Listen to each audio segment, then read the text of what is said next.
इस क्लास में auxiliaries and models का जो कंटेक्चुअल एक्सरसाइजेज हैं उसको हम लोग सॉल्व करेंगे। ये सॉल्व एग्जाम्पल्स है। इसके बाद एक्सरसाइज नंबर 6 को सॉल्व करेंगे। पहले सॉल्व एग्जाम्पल को अच्छे से समझ लेते हैं कि कैसे इन एक्सरसाइजेस को किया जाता है। देखिए ये फिलिंग द ब्लैंक है। ब्लैंक में आपको फिल करना है मॉडल जिसकी आवश्यकता है उसको आपको फिल करना है। क्लियर? तो चलिए देखिए, सबसे पहले पेशेंट कहता है, क्या कहता है कि sir dash I know why I dash get medicine from this particular shop.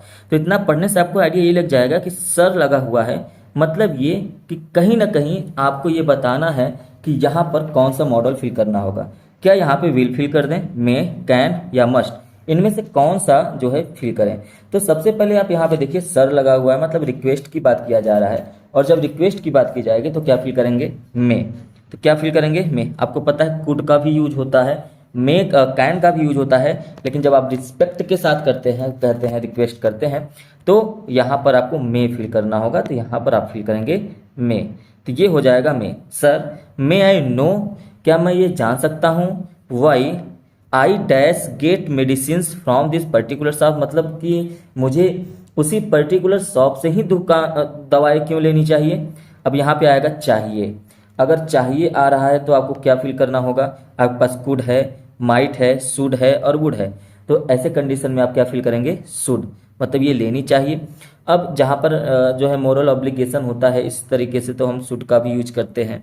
आप यहाँ पे कुछ चीज़ पूछ रहे हो तो भी शुड का यूज करते हैं। तो यहाँ पे क्या हो जाएगा, शुड हो जाएगा। तो यहाँ पे फिल कर देंगे शुड। ठीक, मतलब पहले में आपका मे सही हो जाएगा, दूसरे में हो जाएगा शुड। मतलब अब ये पूरा पर्टिकुलर सेंटेंस क्या बना कि sir may I know why I should get medicine from this particular shop, मतलब क्या मैं जान सकता हूँ सर कि मुझे उसी पर्टिकुलर शॉप से ही दवा क्यों लेनी चाहिए। आगे डॉक्टर बोलता है कि this is the only shop, ये केवल एकमात्र शॉप है, विच, जहाँ पर डैश गारंटी गुड मेडिसिन्स, तो जहाँ पर भी किसी की कैपेसिटी की बात हो जाए तो वहाँ पर कैन का यूज करते हैं। तो यहाँ पर हो जाएगा कैन। तो यहाँ पर आप फिल करेंगे कैन। मतलब ये कह रहा है डॉक्टर कि this is the only shop which can guarantee good medicine, मतलब यही एकमात्र ऐसी दुकान है जो अच्छी दवाओं को गारंटी दे सकता है।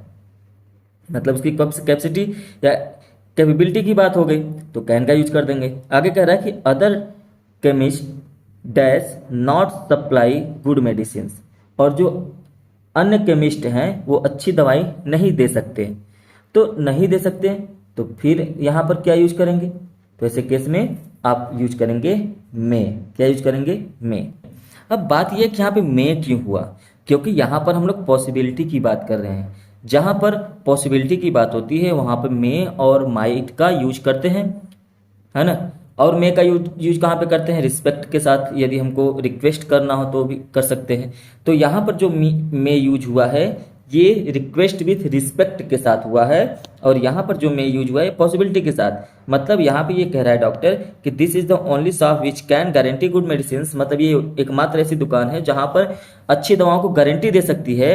फिर आगे कह रहा है कि अदर केमिस्ट, अदर जो है केमिस्ट हैं वो अच्छी दवाई नहीं दे सकते हैं, उनकी गारंटी नहीं है, इसलिए यहाँ पे पॉसिबिलिटी की बात हो गई, और पॉसिबिलिटी के साथ साथ आप यहाँ पे यूज करेंगे मे।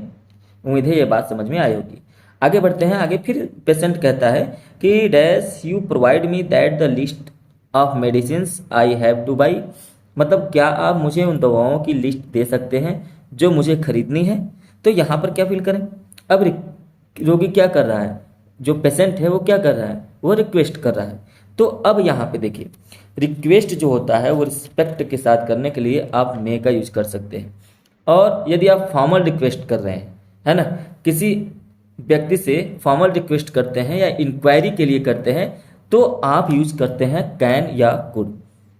ठीक है। जब यहाँ पर डॉक्टर से मिला था तो वो जानता नहीं था उस डॉक्टर को, मतलब उससे अच्छा खासा परिचय नहीं था, लेकिन यहाँ तक बात पहुँचते पहुँचते ये हो गया क्लियर। अब उस डॉक्टर को जान गया, डॉक्टर ने दवा लिख दिया। अब वो डॉक्टर से एक फ्रेंडली की तरह बात कर सकता है, और जब फ्रेंडली रिक्वेस्ट किया जाता है तो हम वहाँ पे कैन का यूज करते हैं। किसका यूज करते हैं, कैन का। तो इसलिए यहाँ पर हम लोग यूज करेंगे कैन। क्या यूज करेंगे, कैन। तो ई में आपका सही हो जाएगा कैन, मतलब दूसरा। तो अब यहाँ पे बना कैन यू प्रोवाइड मी, क्या आप मुझे प्रोवाइड कर सकते हैं the list of medicine I have two by, जो मुझे खरीदनी है। फिर डॉक्टर फिर बोलता है कि देयर इज नो प्रॉब्लम, मतलब कोई समस्या नहीं है, मैं अभी दवाओं की सूची दे देता हूँ। I dash give the list of medicine right now, है ना, मैं अभी देता हूँ। तो वो अभी देता है, मतलब यहाँ पे हो जाएगा आई के साथ विल। तो आई के साथ तो नॉर्मली सेल का यूज होता है, लेकिन यहाँ पर आप आई के साथ यूज करेंगे विल, क्योंकि जब आई के साथ विल का यूज कर देंगे तो वो हो जाएगा कि मतलब कंपलसरी है, मतलब वो देगा, तो इसीलिए यहाँ पे आई के साथ विल का यूज करेंगे। अब यहाँ पे यदि ऑप्शन पे एक बार नजर डालें तो क्या यहाँ पे कैन है? नहीं है, कैन का भी यूज कर सकते हैं। देखिए डेयर का यूज होगा नहीं, शुड का यूज होगा नहीं, मस्ट का यूज होगा नहीं, बचा विल, आप विल का यूज कर सकते हैं। क्लियर है? तो इस तरीके से आप यहाँ, अच्छा इस वाले सेंटेंस में आपको लगेगा कि यहाँ पे मे का भी तो यूज कर सकते हैं, बिल्कुल कर सकते हैं। मे का जब आपने यहाँ पे यूज किया तो बिल्कुल लिखा हुआ था रिस्पेक्ट के साथ कि सर, जब डॉक्टर से बात करते करते आप यहाँ पे पहुंचे, आपको डॉक्टर के विषय में अच्छे से पता हो गया, तो आप यहाँ पे कैन का यूज कर सकते हैं। ठीक है, इस सॉल्व एग्जाम्पल्स का पहला एक्सरसाइज कंप्लीट होता है। मिलेंगे नेक्स्ट क्लास में। Thank you, have a nice day.